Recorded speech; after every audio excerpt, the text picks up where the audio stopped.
건강하고 행복한 아티스트 임영웅님의 쾌거 소식들이 가득 쏟아지고 있습니다. 임영웅님에 관련된 깜짝 놀랄 러브콜들과 깜짝 놀랄 쾌거들, 와, 너무 많습니다.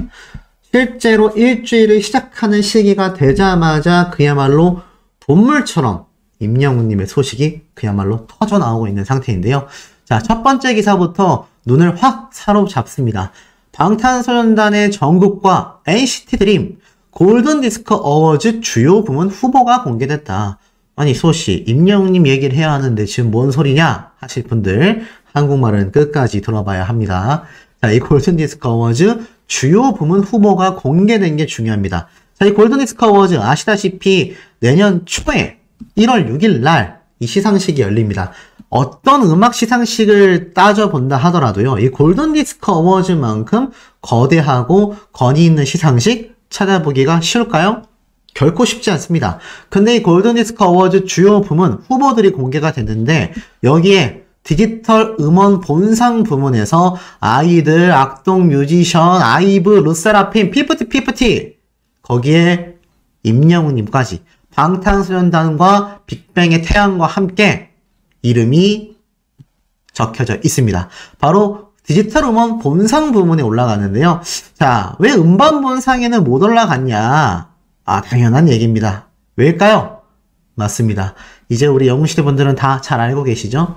아티스트 임영웅님의 Do or Die, 모래알갱이, 이 모든 노래들은요, 실물 음반이 아니라 디지털 음원으로 발매됐기 때문에 이 음반 부분에서는 임영웅님이 이름을 올릴 수가 어떨까요? 없었다. 아쉽긴 하지만 그거는 어쩔 수 없는 부분이다.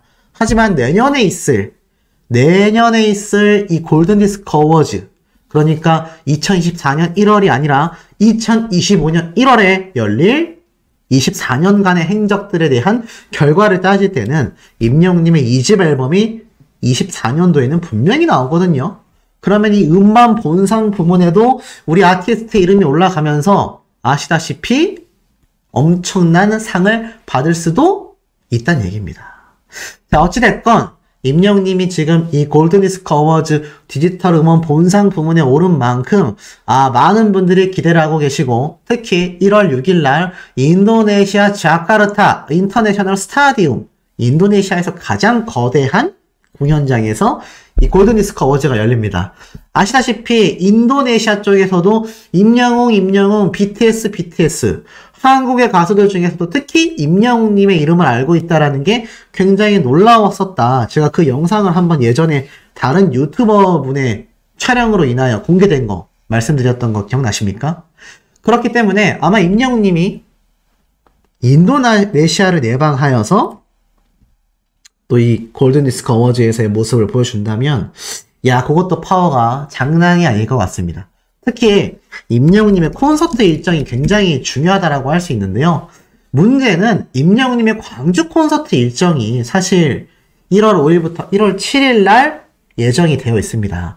자, 그러다 보니까 솔직하게 말씀드리면 이 흐름상 이번 멜론뮤직 어워즈, 마마 어워즈처럼 임영웅님은 항상 공연의 모든 것이 집중되어 있잖아요. 특히 이번 전국 투어 콘서트의 마지막을 알리는 막콘이기 때문에 이거 변경할 수도 없습니다. 그런데 문제는 이게 1월 6일 날 인도네시아에서 이 골든디스크 어워즈 시상식이 열린단 말이에요. 문제는 임영웅님의 공연이 1월 5일부터 1월 7일까지 열린다라는 겁니다. 아쉽지만 제가 볼 땐 현실적으로 참석은 어떨까요? 굉장히 어렵다. 하지만 아마 영상 편지 같은 형태로 좀 전달을 하게 되지 않을까라는 생각이 듭니다. 뭐 어찌됐던지 간에 중요한 건 임영웅님이 상을 받는다라는 것이죠. 이런 임영웅님의 쾌거 소식은 계속해서 이어지는데, 한 심리학자분께서 임영웅님에 대해 극찬을 하기도 했습니다. 심리학자 김은주, 임영웅의 회복 탄력성과 항상심은 매우 높은 수준이다. 임영웅에 입덕하고 나서 영웅 아리를 출간한 심리학자의 달라진 일상에 대한 내용이 이렇게 뉴스를 통해서 공개가 됐습니다. 쭉 한번 읽어보면, 트로트 스타가 아닌 심리학자가 김지영의 트로토피아 게스트로 출연을 하면서 뜨거운 반향을 일으켰다. 최근 영웅알이라는 책을 낸 김은주 작가가 바로 그 주인공이다. 김지영의 트로토피아는 유튜브 매거진 동화 채널과 네이버 TV 신동화 채널에서 격주로 방송되는 시리즈물인데, 자, 여기에 등장을 해서 이 작가분이 이러한 말을 했어요. 5년간 병수발하던 아버지가 4월에 돌아가셨다. 마음을 공부하는 심리학자임에도 스스로를 치유하지 못하던 마음의 응어리를 임영웅 씨가 풀어줬다. 그의 노래를 우연히 듣고 위안을 얻었기 때문이다. 내가 잘하는 방식으로 그 고마움에 보답하고자 임영웅 씨에게 헌정하는 마음으로 쓴 글이 이번에 책으로 출간하게 되었다. 임영웅 덕에 마음의 상처를 치유한 후 김 작가는 그가 출연한 방송과 노래를 다시 보고 들으며 자연스럽게 임영웅 덕후가 되었다. 무엇보다 임영웅의 훌륭한 인성에 반했다라고 말을 합니다. 임영웅 씨가 무명 시절부터 자주 가던 단골 식당이 있다. 근데 이곳이 코로나 사태로 장사가 잘 안 됐다고 한다. 그걸 알게 된 임영웅 씨가 방송에서 그 얘기를 한 이후 팬들이 웅지순례 코스로 자주 찾으면서 어려움을 극복할 수 있었다고 하더라. 인기를 얻고 나서도 겸손함을 잃지 않았다라는 것을 여러 증언으로 확인할 수 있었다. 초심을 지키는 항상심이 매우 뛰어난 가수다라고 표현합니다. 더불어서 임영웅님을 준비된 스타로 표현했는데요. 무명 시절부터 하루 10시간씩 연습을 하며 자신의 기량을 갈고 닦았더라. 그런 성실함을 지속할 수 있는 건 바로 꿈이 있기 때문에 가능한 일이다. 꿈을 이루기 위하여 노력을 게을리하지 않는 모습에서 이미 준비되어 있는 스타임을 간파할 수 있었다. 특히 임영웅님의 한 말 중에 기억에 남는 것을 묻자 소년 시절의 일화를 이 인터뷰를 통해서 들려주게 됩니다. 임영웅 씨가 어릴 때 얼굴을 다쳐 볼에 상처가 남았어요. 그 당시 임영웅 씨는 엄마의 걱정을 덜어주려고 내 얼굴에 나이키가 생겼어 하고 대수롭지 않게 말했다고 해요. 임영웅 씨는 회복 탄력성이 굉장히 뛰어나고 건강한 자아를 가진 사람이다. 쉽게 말해서 이 심리학자분이 볼 때 임영웅님은 자신의 멘탈, 심리적인 부분에 회복을 할 수 있는 이 탄력성이 뛰어나다라고 표현을 하는 겁니다.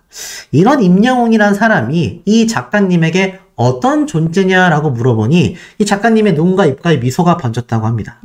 내 마음에 잠자고 있던 소녀 감성을 깨운 오빠입니다. 중년의 헛헛함을 채워주는 오빠입니다. 그를 생각하기만 해도 마음이 설레이고 기분이 좋아집니다. 라고 이야기를 했습니다.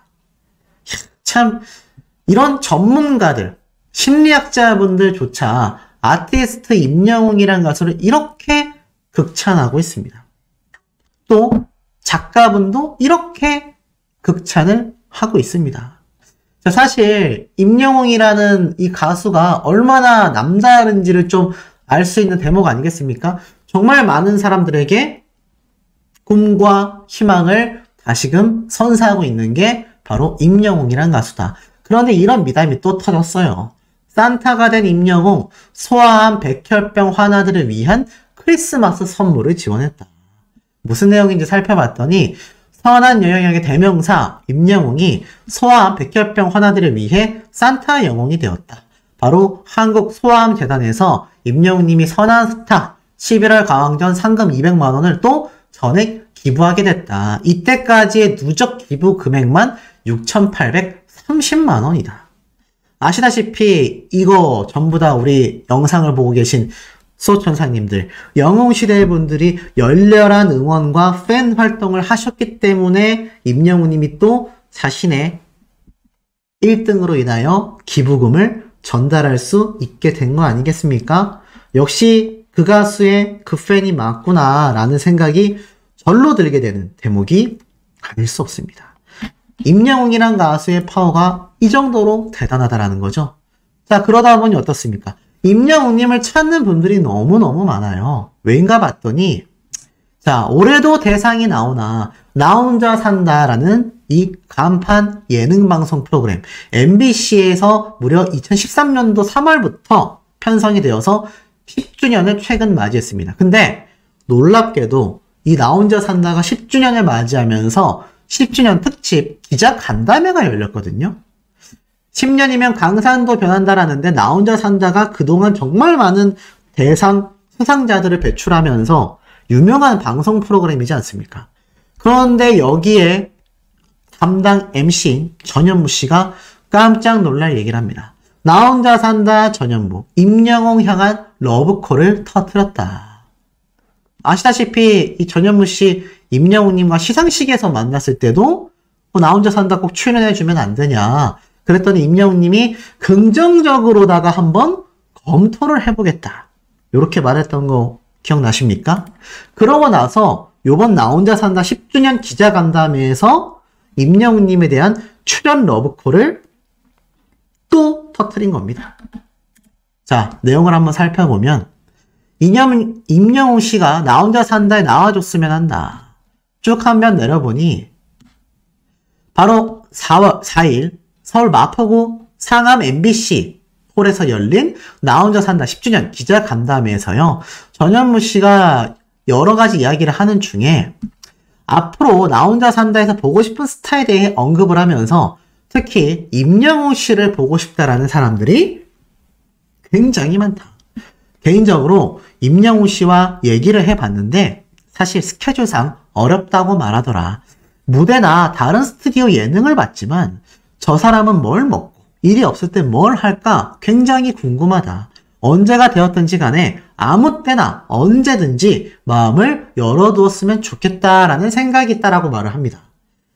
아시다시피 임영웅님과 전현무 씨가 언제였죠?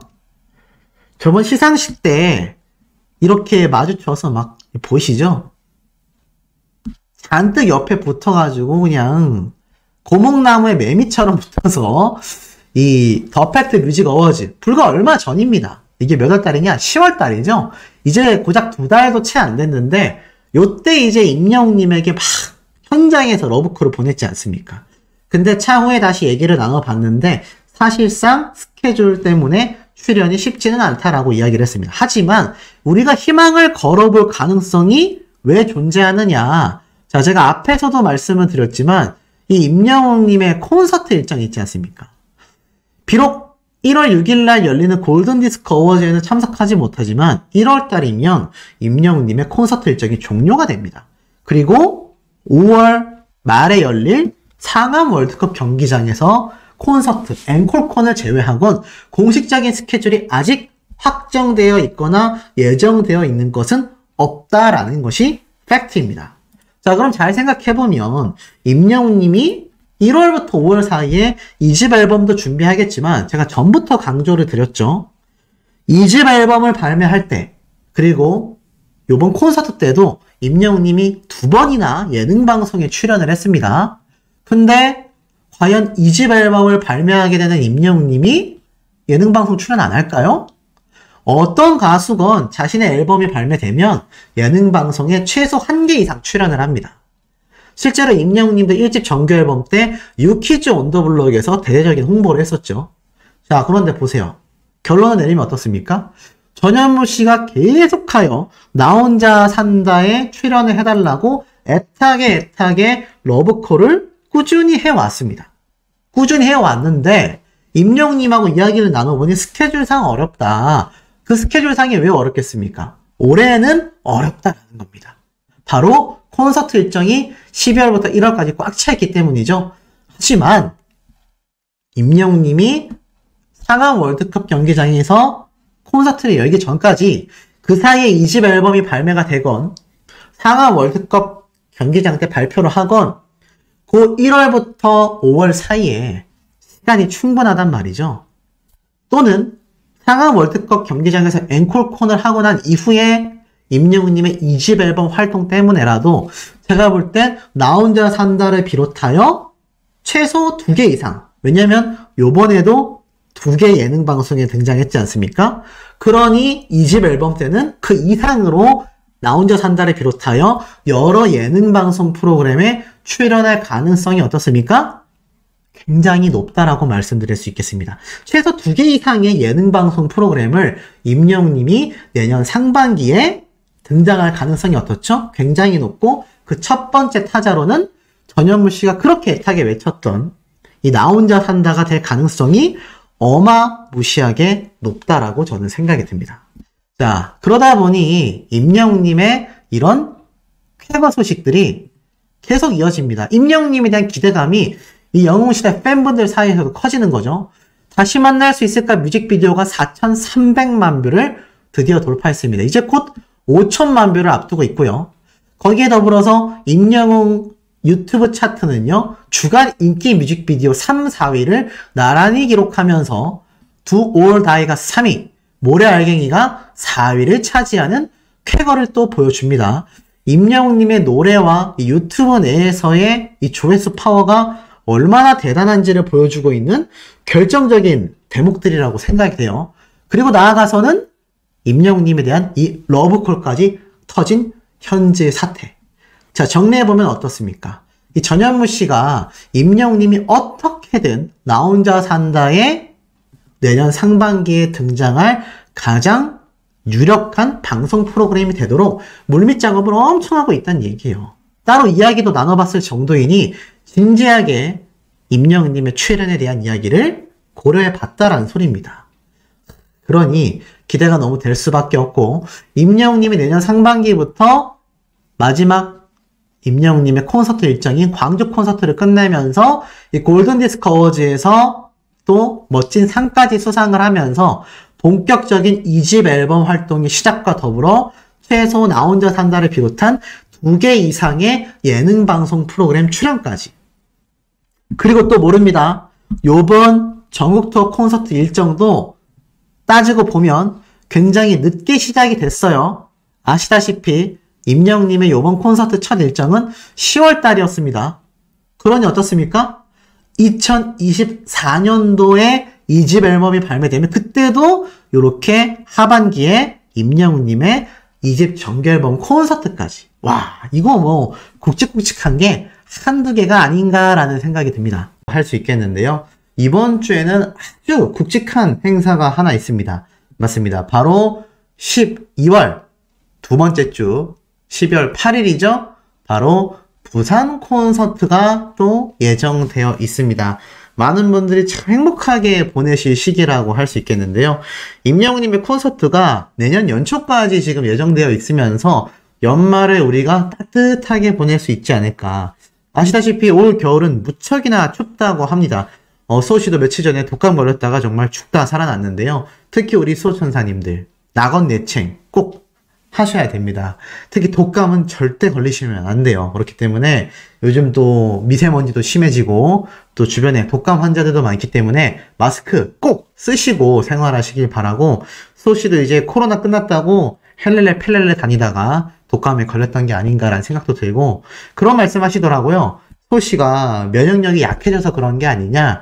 맞는 것 같습니다. 임영웅님이 항상 강조하는 이 건강을 제가 정작 잘 지키지 못하고 있었다라는 반성을 요번 주 내내 한 주 동안 한 것 같습니다. 푹 자고 푹 일어나고, 제가 요즘 영상 개수가 4개에서 3개로 줄었지 않습니까? 이것도 사실 뭐 조회수를 생각한다면 더 많이 올리는 게 방법일 수 있는데, 이제는 좀 건강하게 오랜 시간 동안 우리 소천사님들과 함께 하고자 하는 생각을 좀 고쳐먹고서 제가 요즘 영상 개수도 좀 줄이고 좀 쉬어가면서 일을 해보려고 합니다. 뭐 3년 동안 유지해왔던 그 텐션이 하루아침에 바뀌진 않겠지만, 이렇게 몸이 아플 때마다 우리 소천사님들한테 꾸지람도 듣고, 또 임영웅님이 주장하는 이런 건강에 대한 아이콘을 덕질을 하면서 놓을 수가 없지 않습니까? 짧게 말하면 독감 조심하라는 이야기를 말씀드리고 싶었습니다. 자, 어찌됐건 임영웅님의 기사가 또 쏟아졌습니다. 특히 이번 MMA 멜론뮤직 어워즈에서의 후담과 비하인드를 제가 설명을 드리면서 많은 분들이 임영웅님의 또 다른 시상식, 나아가 아시아 아티스트 어워즈, 내년에 있을 골든디스크 어워즈 너무너무 기대가 된다 라는 말씀 참 많이 해주셨는데요. 특히 이 멜론뮤직 어워즈가 뭐 굉장히 의미 있고 뜻깊은 곳에서 시상식을 했기 때문에 많은 분들이 임영웅님이 좀 등장했다면 더 좋지 않았을까라고 아쉬워하셨던 것 같습니다. 하지만 반대로 말하면 임영웅님이 그만큼 휴식을 취했기 때문에 더 완벽한 콘서트가 저는 이루어질 것이라고 생각이 들고요. 나아가서는 임영웅님의 다음 시상식 아시아 아티스트 어워즈는 이미 확정이 되어 있지 않습니까? 아시아 아티스트 어워즈가요. 뭐 물론 여기가 인천 영종도에 있는 우리나라 최대 규모의 전문 공연장 아레나는 맞습니다만 그렇다 하더라도 18,000명 정도 수용할 수 있는 곳이란 말이죠. 하지만 임영웅님이 등장할 아시아 아티스트 어워즈는요. 필리핀 아레나지 않습니까? 제가 여러 번 강조드렸던 것처럼 이렇게 화려한 무대를 꾸미는 건 당연하고요. 무려 5만 명에서 6만 명을 수용할 수 있는 거대 공연장인 만큼 아마 제가 볼 땐 마마 어워즈, 멜론 뮤직 어워즈 이 양쪽에서 열리는 규모의 공연장보다 더 큰 아시아 아티스트 어워즈에 우리 임영웅님이 올인하기 위해서 이 두 번의 시상식을 좀 쉬어갔던 게 아닐까라는 생각을 좀 조심스럽게 해봅니다. 임영웅님에게 가장 중요한 건 시상식에서 상을 받는 것도 중요하지만 무엇보다도 우리 영웅시대 분들을 만나서 좋은 공연으로 보답하는 게 가장 최우선인 사람 아니겠습니까? 그러다 보니 일정이 어떻죠? 12월 8일 날도 공연이 있죠. 12월 연말에도 공연이 있죠. 바로 그 다음 주에 1월 첫째 주 신년 공연까지 12월 달이 굉장히 바쁜 달이기 때문에 특히 이때는 2주 연속 공연을 합니다. 바로 주말에 하고 그 다음 주 주말에 또 해요.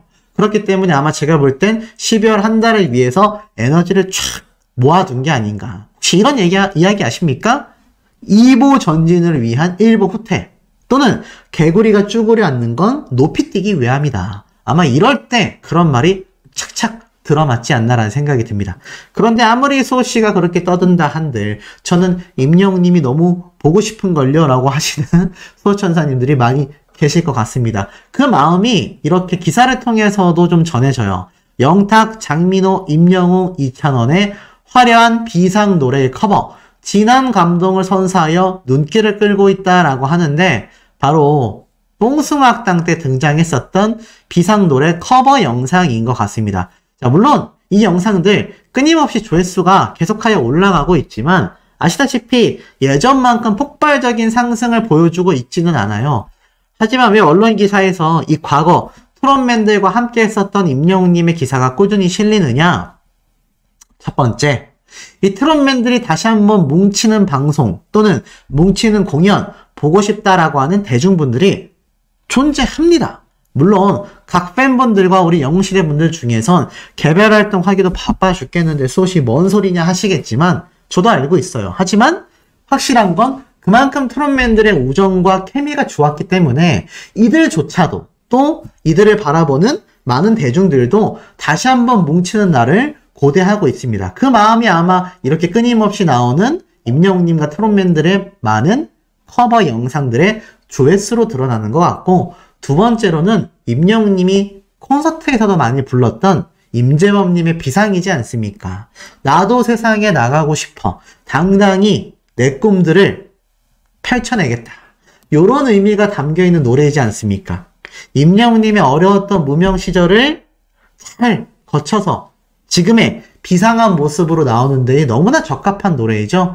그런데 사실 임영웅님만이 아니라 영탁님, 장민호님, 이찬원님 다 마찬가지가 아니었을까라는 생각이 듭니다. 미스터트롯 시즌1이 굉장히 흥했던 이유가 이런 젊은 청년들이 자신의 꿈을 위해서 우직히 달려가고 있지만 이것이 꽃이 피지 못해서 어렵고 힘든 무명 시절을 보내오는 그 모습에 드라마가 생겨났고 그 드라마에 감동한 서사가 완성이 되면서 이 미스터트롯 시즌1이 대박을 쳤지 않습니까?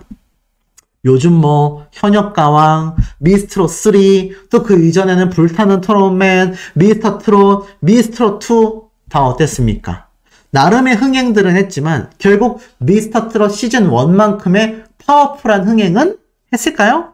하지 못했죠. 그것은 저뿐만이 아니라 우리 시청자분들만이 아니라 우리 소천사님들만이 아니라 대중들도 다 알고 있습니다. 그만큼 미스터트롯 시즌1이 역사적으로 남을 수 있었던 삼박자, 드라마와 서사와 이들의 진심 어린 모습들이 그 역사를 만들었다라고 생각이 됩니다. 그러니 이렇게 회자가 되고 있는 게 아닐까요? 더불어서 아티스트 임영웅님의 영향력이 드라마까지 꿰뚫고 있습니다. 자, 최근에 나온 JTBC의 웰컴 투 삼달리라는 이 드라마에서 임영웅님이 광고주들의 섭외 1순위다 라면서 스쳐 지나가듯이 나왔어요. 왜냐하면 드라마에 나왔던 이 인물들을 소개하면서 이 당사자가 이렇게 광고주들의 섭외 1순위 연예인들이 존재한다라면서 레전드 화보 제조기의 주인공으로 드라마에 등장을 하는데 그 주인공의 PPT, 그 주인공의 경력사항을 소개하면서 광고주들의 섭외 1순위다라며 임영웅님부터 뭐 송중기 씨, 이효리 씨, 당대의 스타들이 이 드라마의 주인공과 함께 하고 싶다. 요걸 설명하기 위한 자료 화면에 우리 아티스트 임영웅님이 당당히 등장했다는 거 아니겠습니까? 뭐 김태희 씨, 이효리 씨, 송중기 씨 이런 사람들과 드라마에서 스타들의 예시로서 등장한다라는 것 자체가 임영웅님이 지금 시대를 관통하는 엄청난 역사를 쌓고 있다라고 생각이 되시지 않습니까? 그만큼 드라마에서조차 임영웅이란 가수가 얼마나 최고의 슈퍼스타인지를 알아서 방증해주고 있다라는 생각이 듭니다. 그러니 저런 자료 화면조차 등장하고 있는 거 아니겠습니까? 역시 우리 아티스트의 파워는요, 상상을 초월합니다. 그래서일까요? 이런 기사가 올라왔습니다. 스타들 저작권료가 도대체 얼마길래 배달료 신경 쓰지 않는다. 420곡 억소리라고 되어 있습니다. 굉장히 자극적인 이야기들이 있는데 한번 쭉 읽어드릴게요. 자, 박진영, 김이나, 윤종신, 우리나라 4대 기획사의 수장이 JYP, 우리나라 최고의 작사가인 김이나 작사가, 그리고 가수이자 엔터테인먼트의 대표로서 승승장구하고 있는 윤종신 씨. 최근 스타들이 저작권료를 언급하며 화제를 모으고 있다라고 말을 합니다. 그러면서 이 컬투쇼에 등장하여 가수 비오는요, 저작권료 수입을 간접 언급하게 되는데요. 자, 제일 궁금한 건 저작권료 수입이다라고 묻자 배달료 신경 안 쓸 수 있다라는 센스 있는 답변을 했습니다. 결국 이 저작권료라는 게 연예인들 사이에서도 핫하다라고 기사에서 말하고 있어요. 이 자작곡을 발매한 당사자도 5억 원에 달하는 저작권료 수입을 받아 벌어들였다. 가수 박진영 씨 역시 한국음악저작권협회에 등록된 노래만 626곡에 달하면서 최근 유키즈 온 더 블럭에 등장하여 연말정산 때 탑을 찍었다. 하루에도 몇 번씩 노래가 나왔기 때문이다. PD님의 부탁으로 한번 해봤는데 따박따박 KBS 로고송이 들어온다라고 저작권료 이야기를 했어요. 그리고 나아가서 저작권료 1위 수입은 트와이스의 노래다. 단위가 다르다. 그리고 미국에서는 한 곡만 히트하면 그야말로 몇십억을 번다. 그렇게 실제로 이루어졌다. 더불어 저작권 등록 수만 420곡을 가진 김이나 작사가는요, 2014년 저작권료 수입 1위를 차지하기도 했죠. 지난해 박진영 씨가 저작권료를 20억 정도 벌고 있다고 하더라. 나는 그 정도는 아니지만 충분히 벌고 있다. 그러면서 자신의 클래스를 선보입니다. 근데 이 김이나 작사가 아시다시피 임영웅님의 이제 나만 믿어요가 압도적이었다. 그분께 큰 감사를 드리고 있다라는 이야기를 했었던 내용이 이 기사에서도 또 쏟아집니다. 이 윤종신 씨 역시 존니라는 노래의 작사만으로 30억 원의 수익을 얻고 있죠. 자, 그런데 우리 아티스트 임영웅님 어떻습니까? 2집 앨범을 열심히 준비하고 있습니다. 그런데 최근 런던보이, 모래알갱이, Do or Die 작사 작곡에 참여하면서 임영웅님의 저작권료 적겠냐라는 겁니다. 어마무시할 거란 말이에요. 보통 가수의 저작권료는 굉장히 적은데 작사를 하거나 작곡에 참여를 하면요, 거의 뭐 엄청난 퍼센테이지를 가져갑니다. 그러니까 앞에 말씀드렸던 것처럼, 제가 방금 보여드린 것처럼 뭐라고 했죠? 작사만으로 윤종신 씨는 한 곡으로 30억 원의 수익을 벌어들였어요. 그러니 아티스트 임영웅님도 우리 영웅시대 분들이 열심히 스밍해주는 노래들의 저작권료로 또 다른 수입원이 생기고 있는 겁니다.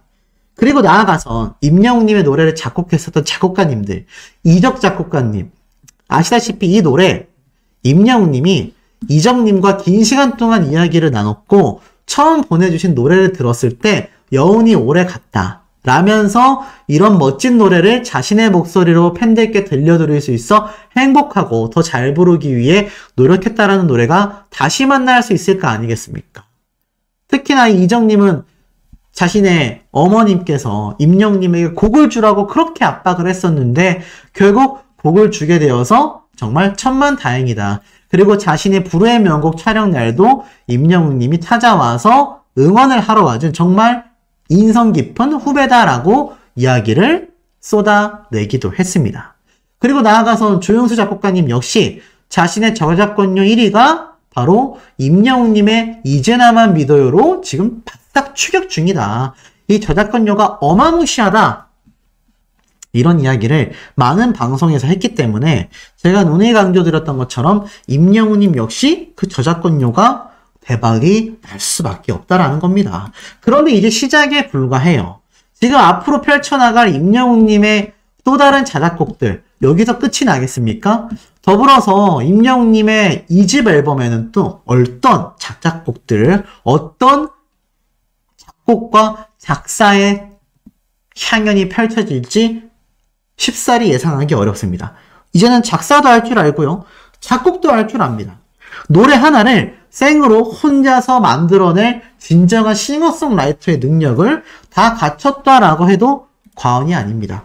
그러니 임영웅님의 2집 앨범 제가 전에도 말씀드렸지만 자, 요 모든 공연이 끝나는 1월 초 이후 아티스트 임영웅님의 상암 콘서트가 5월 달에 열리게 됩니다. 그 사이에까지 지금으로부터 충분한 시간이 있기 때문에 임영웅님의 폴라로이드 역시 모래알갱이 역시 그 사이에 발매가 된 것을 보면 2집 앨범이 상암 콘서트 이후에 발매된다라고 생각할 수가 없어요. 그 전에 나오거나 이 시기 때쯤에 맞춰서 발매될 가능성이 매우 높다라는 겁니다. 그러다 보니 어떻죠? 그때 나올 임영웅님의 2집 앨범의 자작곡들 이거 대박날 수밖에 없는 겁니다. 이때까지 말씀드렸던 이정님, 조용수 작곡가님, 그리고 김이나 작사가의 증언들만 미루어 봐도 임영웅이라는 가수의 영향력 하나만으로도 엄청난 단위의 최소 수억 원 이상의 저작권료 수입을 장담할 수 있다는 겁니다. 그런데 이것을 나눠 가져가는 게 아니라 우리 아티스트가 직접 작사 작곡한 노래가 2집 앨범에 포함되어 만약 타이틀곡으로 발매가 된다고 하면 와, 그 노래 어떨까요? 안 그래도 두 올다이의 작사에 참여한 임영웅님이지만 빌보드 차트에 오르면서 엄청난 순위의 파워를 자랑하고 있는데 아마 저 시기 때쯤에 발매될 2집 앨범의 노래는요. 그 팬 활동으로 인한 스밍과 그로 인해 발생할 저작권료 수입은 제가 가늠을 못하겠습니다. 윤종신 씨조차 노래 한 곡으로 수십억의 수익을 달성했는데 우리 임영웅님 한 곡으로 수십억 불가능할까요? 메세나폴리스를 최근 51억 현찰을 주고 구매한 임영웅님입니다만 지금 여기 나와 있는 가수 이적 씨의 노래 한 곡만으로 벌어들인 30억 수익을 생각해 본다면 그런 메세나폴리스 여러 개도 구매하고도 남을 정도의 수익을 우리 아티스트가 벌어들이고도 남지 않겠습니까? 아, 정말 심장이 쿵쾅 될 수밖에 없습니다.